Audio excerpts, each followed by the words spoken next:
The Honourable Steve Chadwick. Oh, Mr Speaker, I wasn't quite prepared for this, but I'm going to be speaking on this budget, and I have sat and listened to National's budget with great interest, and this was the third budget that I felt deeply saddened by. We were given little frissons about this budget, dropped little pennies out there the weeks before the budget. We were softened up by the media that it would be a zero budget, and I don't think anyone expected pennies from heaven in this budget, because all New Zealanders knew that we were facing hard times, and we all knew we had to be part of this recovery.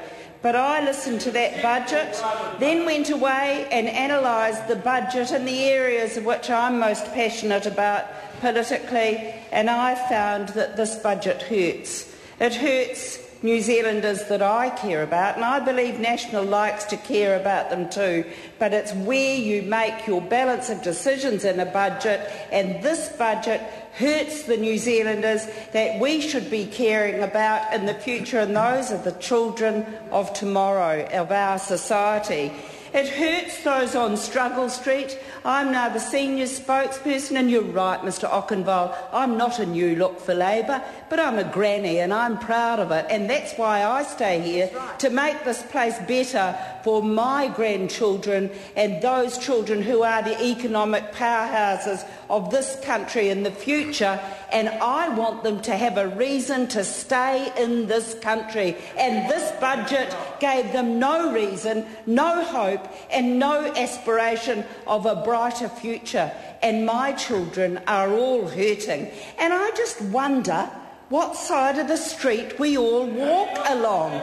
I wonder if those people out there go out and go around the places like the food banks in their community, where I went and heard the story from Salvation Army in Rotorua that there has been a threefold increase in the requests for food parcels from families in Rotorua prior to this budget, growing over this recession. And this wonderful Salvation Army gentleman told me a baker gave a bag of donuts. They all felt like eating the donuts, but he said, there's one family that I go to, I know they budget because they're under our wing. But when I gave those donuts to the father who took the basket of food, thanked them, and then cried and said, this is the first favour of food my children have had in 3 months. I wonder what sort of people in government meet every day in their lives, where they can stand up in this House and say, this budget was wonderful, this budget gives the bright aspirational future for New Zealanders for tomorrow. Well, it doesn't. And it hurts those families, and it hurts those seniors that I go around, and I went to Dannyvirk with the wonderful candidate from Dannyvirk, no, not that one, the Labour candidate, who's door knocking in every house, thousands of houses. I think he's done 6,000 houses. He joined me, and those good people of Dannyvirk, you know what hurt them? Just the cost of living. What were they worried about? They weren't being able to save to buy those mums and dads' investment in our state-owned enterprises when they're hopped off. They're not the ones that have got any spare cash in their pocket. They talked to me about the cost of electricity, the cost of food that's increasing week by week, and they know it. They're on a fixed income. They don't have a lot of savings. They are the ones that are worried too about the cost pressures on families in the future. And it's also those in the middle.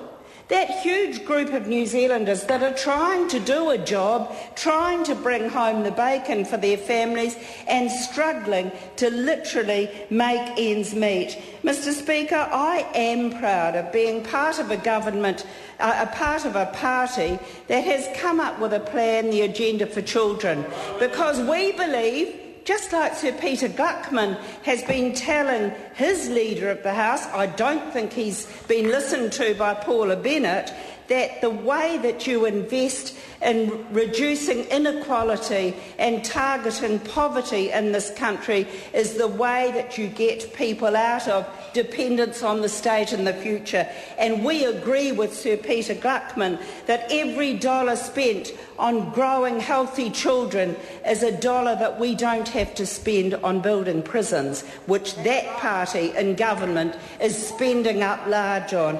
So we believe in investment, and we looked in this budget. I looked at those cradle investments. I saw a little bit of money coming in to new mothers, first-time mothers. Great, but don't they see, at the same time as they announce that new maternity money, Paula Bennett goes out there with welfare reform and says we are going to focus on beneficiary reform in this election, and we're going to punish mothers, and we're going to have kids at home with nobody there to look after them, because we're going to make those beneficiaries go back to work. Who hurts? Not those mothers, but our children. And those children will be left at home, and heaven knows who will be looking after those children and what will happen to those children.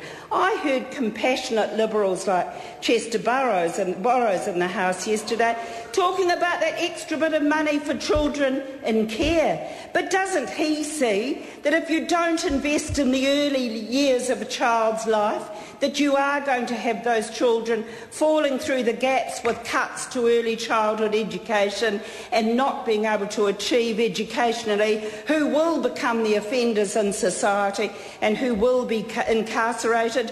Why are we spending that money on children in care and not investing in the first 6 years of a child's life? And our agenda for change, led by Annette King, says that every child in this country will be registered with a well child provider. It's logical, it's sensible, it's simple. No child will then fall through the gaps. So why did they say first-time mothers are vulnerable? Yes, we know that. But shouldn't we be targeting those that are most vulnerable? And that is identified at birth, not just saying it's first-time mothers. That's such a patronising view of parenthood. Midwives know that that's an investment that will make a little bit of difference, but in that maternity investment, where was the announcement of supporting midwives so they could get on with birthing? Where was the announcement that gave them equal value for service delivery as those in primary health organisations get? Zip. Nothing. So midwives are to do the work. Actually, it's more for less. And they commented on that, saying, wonderful, Minister, putting money into first-time mothers, but what about those who provide their care? Give us a little bit of assistance to get on with our job. So yes, good to see that money going into maternity, good to see the money going into rheumatic fever. But as I heard our health spokesperson say, it's about the drivers of poverty, damp homes, poor, overcrowded housing and unemployment and poverty that are the drivers of ill health. Now, this government, Mr Speaker, has spent money over the last 3 years on more surgery, because it's sexy to go out and tell grey power we're doing more hips and knees and eyes. Nothing about health and wellness. They've cut public health funding. Yes, they've cut public health funding to healthy eating, healthy action. That's gone. And we built a cafeteria in Rotorua for children so that they had healthy lunches. That money has gone. That service has gone. So what is this government doing in terms of working out how people can remain healthy, stay well, look after their bodies? No money is going into helping them to remain healthy. So we're going to get burgeoning costs, and we've already seen that there's a $127 million shortfall in this budget. The Minister was rattled in the House today. He knows he obfuscated and fudged and blurred the funding lines here, and he admitted that $165 million in health has to be funded from savings, doing more for less, which is cuts. All that Minister can do to find that $165 million is cut services, and we're seeing it already in home help for seniors, and we're seeing it in mental health cuts, we're seeing it in public health cuts. and he's going to have to find that money from savings. Savings means cuts to services or increased charges for patients. I don't think this is a budget that is going to build strong families, resilient families that can take the knocks in the future. The member's time has expired. Joe Goodhue.